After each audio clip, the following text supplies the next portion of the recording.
এসেছি নতুন আরেকটা ভিডিও নিয়ে। তো আজকের ভিডিওর টাইটেল আর থাম্বনেল দেখে তো তোমরা বুঝতেই পেরে গেছো যে ভিডিওটা কোন বিষয় হতে চলেছে। তো হ্যাঁ, আজকে বাড়িতে বানানো হচ্ছে চিকেন বিরিয়ানি। তো চিকেন বিরিয়ানি তো সচরাচর সবার বাড়িতেই বানানো হয়। তো আমাদের বাড়িতে একদম ঘরোয়া উপায় কী করে বানানো হয় সেটাই তোমাদের সাথে শেয়ার করব। তো হ্যাঁ, আজকে বিরিয়ানিটা বানাবে আমার মা। আমি তো রান্নাবান্না পারি না। তো যাই হোক, চলো বেশি বকবক না করে ভিডিওটা স্টার্ট করা যাক। আর হ্যাঁ, আমার চ্যানেল যদি তোমরা নতুন হয়ে থাকো তাহলে অবশ্যই চ্যানেলটাকে সাবস্ক্রাইব করে দিও। আর ভিডিওটা যদি ভালো লেগে থাকে তাহলে অবশ্যই একটা থামস আপ দিয়ে দিও। তো চলো বেশি বকবক না করে ভিডিওটা শুরু করা যাক, দেখতে থাকো। তো চলো শুরু করে দেওয়া যাক। তো যেটা আগে মা এখানে করছে সেটা হচ্ছে বিরিয়ানির সবচেয়ে প্রিয় জিনিস, সেটা হচ্ছে আলু। তো এই আলুটা মা নুন হলুদ দিয়ে মাখিয়ে নিয়ে ভেজে নিচ্ছে। তো আমাদের আলু ভাজাটা কমপ্লিট হয়ে গেছে। আর বিরিয়ানির মধ্যে তো আলুটা মাস্ট। আর তারপরে মা এখানে বেরেস্তা বানানোর জন্য পেঁয়াজ কুচি দিয়ে দিল। তো এটা ভালো মতো লাল লাল করে ভেজে নেবে। তো আমাদের বেরেস্তা ভাজাটাও কমপ্লিট হয়ে গেছে। তো তারপরে মাংসটা বানানোর জন্য মা এখানে তেজপাতা আর পেঁয়াজ ফোড়ন দিচ্ছে।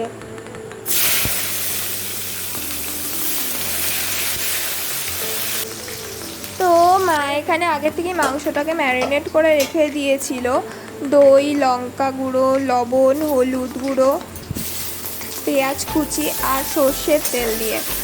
তো এটাই এখন কড়াইতে দিয়ে দিচ্ছে।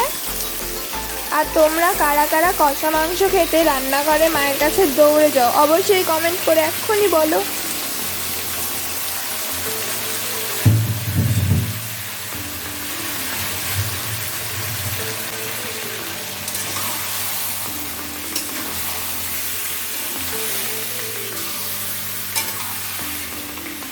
তারপরে এখানে মা আবার পেঁয়াজ, আদা আর রসুন একসাথে পেস্ট করে নিচ্ছে।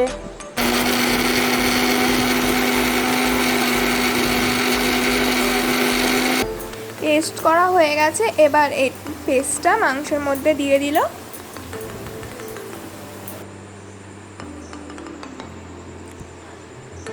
আর এবার এর সাথে দেওয়া হবে এই লঙ্কার গুঁড়ো, হলুদ গুঁড়ো, আর মা একটা ভাজার মশলা বানায় যেটা হচ্ছে জিরে, ধনে আর তেজপাতা গুঁড়ো করা থাকে। তো সেই ভাজা মশলাটা দিয়ে দিল।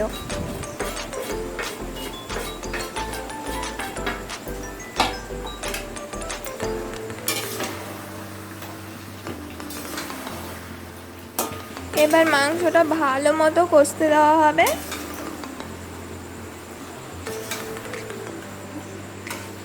তো তারপরে মা এখানে গরম মশলাটা রেডি করে নিচ্ছে। এখানে ছিল দারচিনি, এলাচ, লবঙ্গ, জায়ফল, জয়িত্রী, এগুলো দিয়ে। তো আমাদের গরম মশলাটা দেখো রেডি হয়ে গেছে। আর হাতে বাটা মশলার তো জাদুই আছে আলাদা।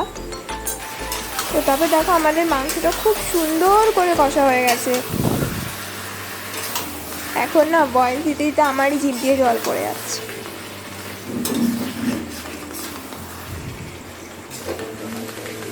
তো তারপরে এখানে মা বিরিয়ানি মশলাটা দিয়ে দিল।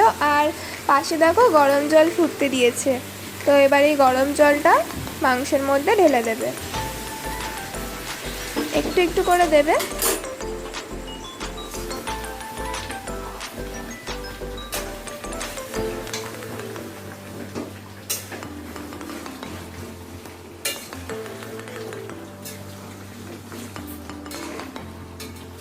তারপরে এখন একটু ঢাকনা চাপা দিয়ে চিকেনটা ফুটতে দেওয়া হলো। আর তারপরে ঢাকনাটা খুলে মা এখানে গরম মশলাটা দিয়ে দিল। আর আমরা একটু ঝোলা ঝোলাই রেখেছি, দেন বিরিয়ানি প্রিপেয়ার করা হবে। তো মা আগে থেকে রাইসটা করে রেখেছিল 80% মতো সিদ্ধ। তো তেল দিয়ে এবার রাইসটা দিয়ে দিল। এর ওপরে মাংসের দুটো আলু দেবে, তারপরে আবার রাইস দেবে, আবার দুটো মাংস দেবে, আলু দেবে। তো লাস্টে এই বিরিয়ানি মশলা, ঘি আর ওই যে বেরেস্তা বানিয়েছিল সেই বেরেস্তা, আর যেটা ছাড়া ইনকমপ্লিট বিরিয়ানি সেটা হলো এই আতর বিরিয়ানির সেন্ট। তো এটা দিয়ে দিল। আর তারপরে ঢাকনা চাপা দিয়ে দমে বসিয়ে দেবে। তো কি করছো তোমরা? একদম ঘরে উপায়, তাড়াতাড়ি যাও তোমরাও বানিয়ে ফেলো। তো তারপরে যেই ঢাকনাটা খুললো, সুগন্ধই সুগন্ধ। তো বিরিয়ানিটা যেরকম দেখতে হয়েছিল তেমন খেতেও হয়েছিল, খুব টেস্টি হয়েছিল। তো আমি বিরিয়ানিটা এনজয় করি, তোমরা বাড়িতে ট্রাই করে অবশ্যই জানিও যে কেমন খেতে লাগলো। তো দেখা হচ্ছে নেক্সট ভিডিওতে। Tata, bye bye, take care.